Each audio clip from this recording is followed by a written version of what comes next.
മുൻ പ്രധാനമന്ത്രി ഡോക്ടർ മൻമോഹൻ സിംഗിന് വിട നൽകി രാജ്യം. സംസ്കാരം പൂർണ്ണ ഔദ്യോഗിക ബഹുമതികളോടെ നിഗംബോധ് ഘട്ടിൽ നടന്നു.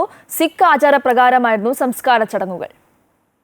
ഡൽഹി മോത്തിലാൽ നെഹ്റു മാർഗിലെ വസതിയിലുള്ള മൻമോഹൻ സിംഗിന്റെ ഭൗതിക ശരീരം പൊതുദർശനത്തിനായി AICC ആസ്ഥാനത്തേക്ക് കൊണ്ടുവന്നു. തുടർന്ന് വിലാപയാത്രയായാണ് മൃതദേഹം നിഗംബോധ് ഘട്ടിലേക്ക് കൊണ്ടുപോയത്.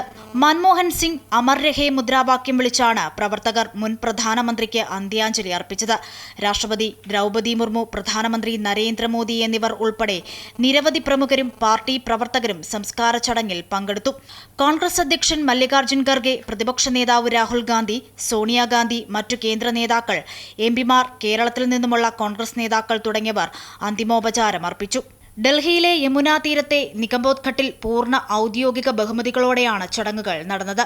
12:55 സംസ്കാര ചടങ്ങുകൾ പൂർത്തിയായി.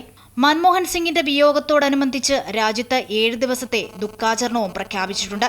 മൻമോഹൻ സിംഗ് ദീപ്തമായ ഓർമ്മയാകുമ്പോൾ അദ്ദേഹത്തിന്റെ ലളിതമായ ജീവിതവും സൗമ്യമായ പെരുമാറ്റവും ജനഹൃദയങ്ങളാണ് കീഴടക്കിയത്. News desk, Amrita news.